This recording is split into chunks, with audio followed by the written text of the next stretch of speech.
Allez, coucou les gens, on se termine euh,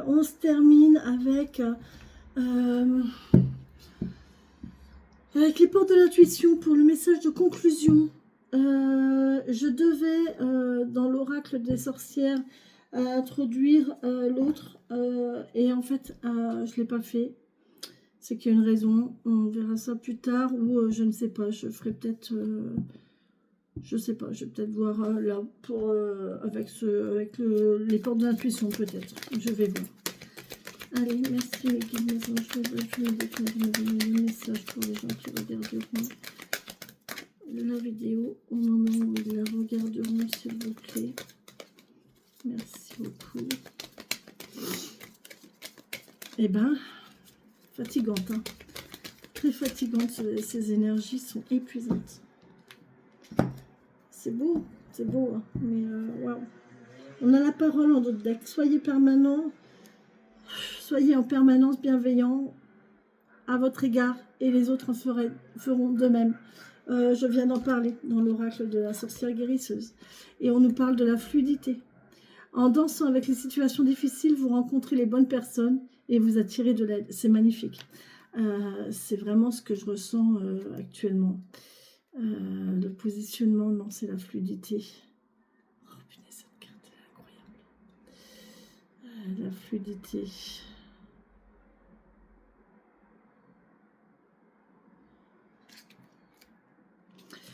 Alors, en dansant avec les situations difficiles et en donnant malgré tout le meilleur de vous, vous rencontrez irrésistiblement les bonnes personnes au bon moment et vous attirez de l'aide. Aucune rencontre n'est le fruit du hasard.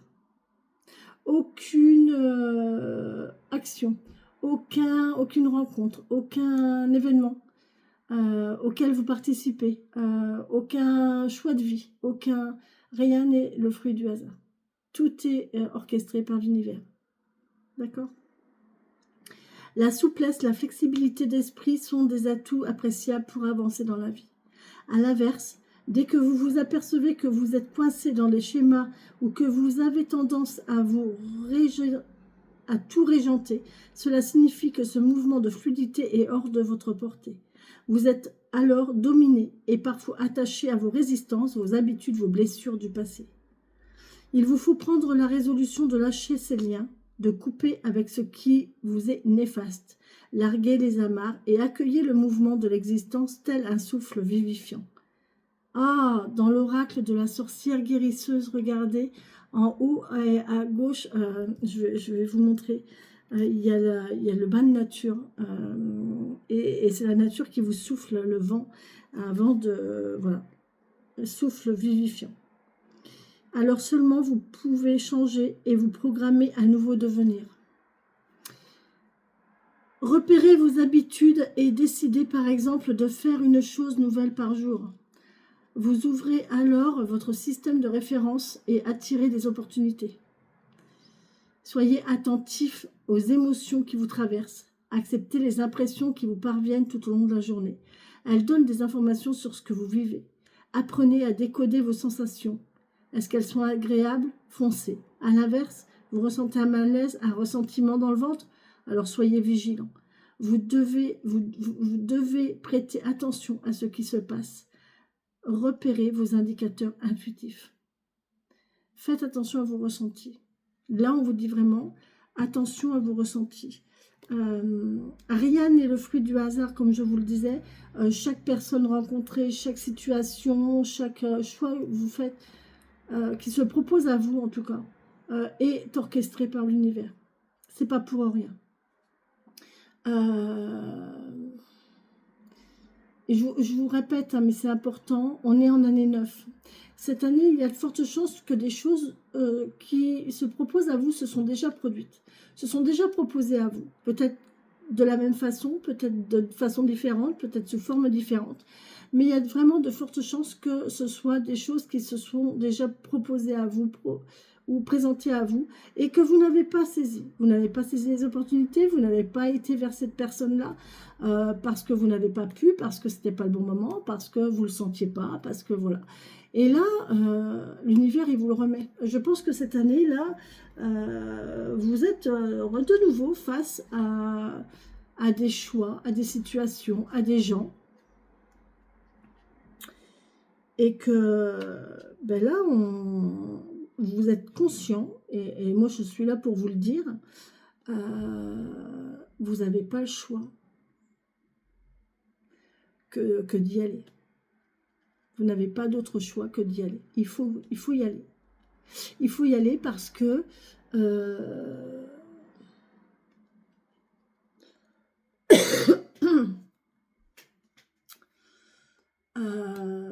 parce que si vous ne le faites pas cette année,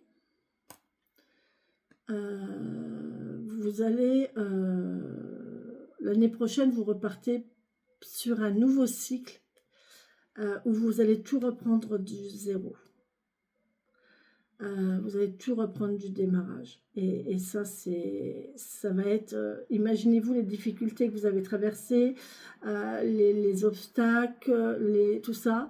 Si vous n'arrivez pas à clôturer votre course là, cette année, vous retournez au point de départ et il faut tout recommencer. Hein. Toutes les haies que vous avez déjà sautées, il faut tout recommencer. Vous savez, c'est comme un jeu, par exemple, vous avez un parcours à faire et vous devez sauter, je ne sais pas, je vais vous dire 9 haies.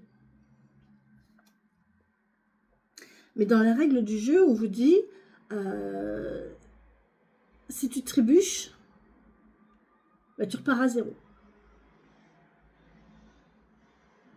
S'il y a une haie que tu ne veux pas faire ou une épreuve, il y a 9 épreuves par exemple, et il y a une épreuve qui ne vous plaît pas parce que voilà, alors il y a une épreuve avec de l'eau, il y a une épreuve avec des insectes, il y a une épreuve avec le noir, il y a une épreuve, vous voyez, et en fait, s'il y a une épreuve que vous ne voulez pas faire, vous retournez à zéro et vous recommencez vos épreuves. Imaginez-vous si vous êtes à la 8e épreuve. Vous avez déjà passé les 7 premières. Vous êtes à la 8e. C'est l'épreuve, je dis n'importe quoi, hein, mais c'est l'épreuve des insectes. Et vous ne supportez pas, vous ne pouvez pas, vous n'y arrivez pas. Et là, vous décidez, non, je ne fais pas. Ok. Ben, tu te retapes les 7 autres. Mais de toute façon, tu y reviendras à la 8e. Alors, est-ce que tu vas refaire les 7 avec leurs difficultés, avec leurs machins, leurs trucs, pour arriver au même point, à cette 8e là, qu'il faudra soit passer, soit ne pas passer et reculer encore une fois. Mais de toute façon, elle sera toujours là, cette 8e épreuve. Et là, il faudra la passer. Donc, cette année, moi je vous dis, si c'est difficile, faites en sorte que ce soit le moins difficile possible. Faites en sorte que ce soit le plus agréable possible pour vous et de le faire de la meilleure façon pour vous, mais faites-le. De toute façon, ça fait partie de votre chemin de vie. Donc faites-le. Ça sera un dossier de bouclé et l'année prochaine, on repart en année 1, vous pourrez repartir sur un cycle nouveau. Mais on est vraiment là-dedans. Vraiment.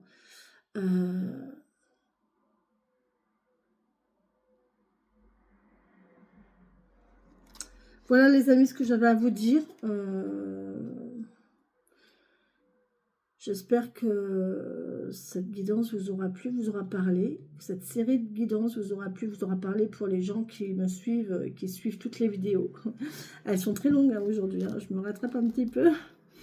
Je vous remercie, vraiment merci beaucoup, beaucoup de votre présence, de votre bienveillance, de votre gentillesse, de vos mots réconfortants. Vraiment, ça fait du bien. Là, je vais aller me reposer parce que je ne vous cache pas que je suis épuisée. Je suis très déçue de ne pas avoir utilisé mon petit jeu là. Ah, allez, on va se faire une petite carte quand même. Allez, on va voir. On va essayer de se faire une petite carte quand même. Allez. Avec la fluidité là, pour voir un petit peu au niveau des... du fait d'attirer de l'aide. Vous voyez, il y a le nettoyage. Ouais, c'est ça. Il y a le nettoyage et la protection. Vous avez tous les outils, vous voyez. Franchement, c'est ça, hein. Vous vous nettoyez. Là, il y a un changement. Il y a le fait de se nettoyer, de nettoyer son corps, de nettoyer son esprit. On a une notion de pureté, de naturel ici, vous voyez, avec se servir du naturel. Prenez soin de vous naturellement, en fait. Euh, la nature prend soin de vous. La nature... euh, il n'y a pas d'artifice, il n'y a que du naturel ici, d'accord. La nature vous donne tout ce que vous avez besoin. Si votre corps est ainsi fait, c'est qu'il y a une raison, c'est il doit être fait ainsi. C'est que ça doit être comme ça. Euh,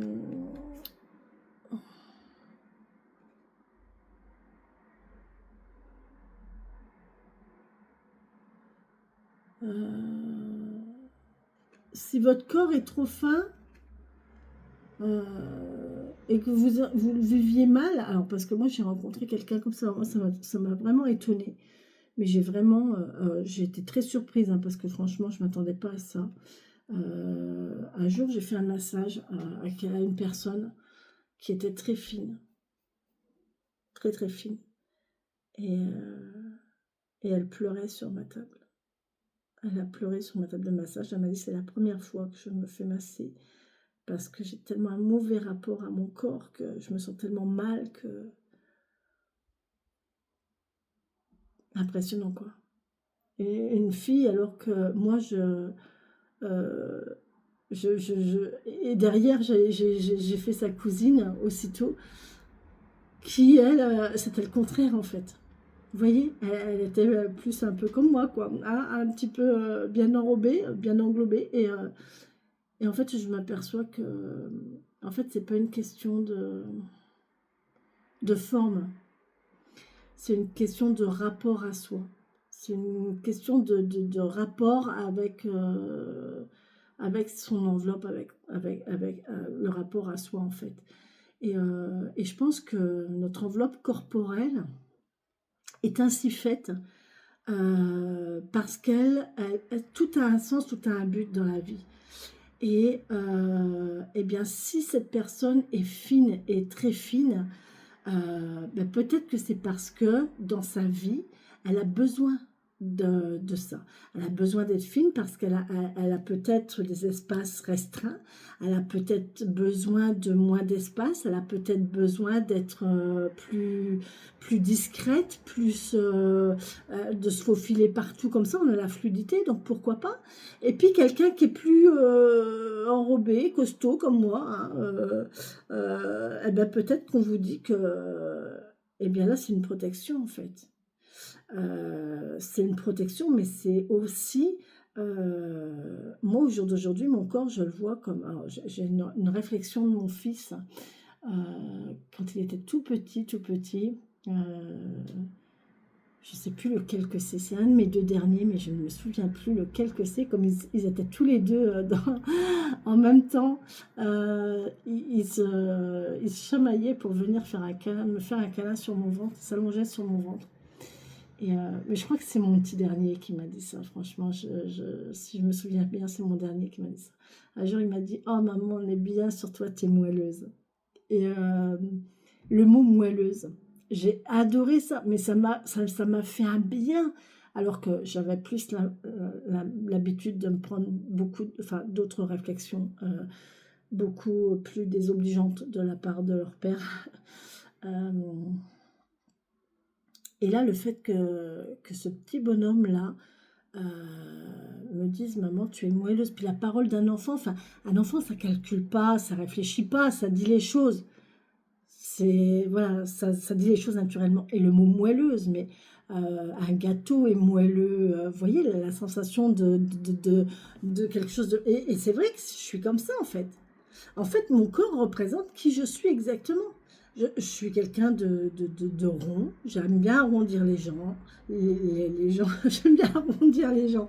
J'aime bien arrondir les angles. J'aime bien englober les choses. J'aime bien prendre soin de. J'aime bien tout ce qui est doux, tout ce qui est moelleux. C'est vrai que j'aime pas les angles. J'aime pas les choses carrées. Euh, j'ai ma table de salon qui est de travers, mon fauteuil qui est pareil, qui est en coin. Mon fils, une fois, il est rentré, il me dit, mais maman, pourquoi ta table, elle est... Ben, parce que j'aime bien. Il me dit, ben moi, je comprends pas. Ben non, parce que lui, il est droit, il est comme ça, il est droit, et en plus, il est sec comme ça. Donc, vous voyez, c'est quelqu'un de droit, de carré, de droit. Alors que moi, pas du tout, je suis quelqu'un d'enrobé. Et vous voyez, c'est ça, en fait. Et je pense que c'est ça, en fait, le rapport qu'on a avec la vision de notre corps, qui peut être complètement tronqué par juste l'apparence de la société. Alors qu'en fait, non, le corps de la personne représente la personne. Mon corps, mis à part le fait d'être... J'adore ma rondeur. C'est pas ma rondeur qui me dérange dans mon apparence physique, parce que ça, je l'accepte. Et j'aime bien, moi, j'aime bien tout ce qui est rond, tout ce qui est... Bien les chamallows, moi. J'aime bien les chamallows. Mais c'est les cicatrices, c'est les...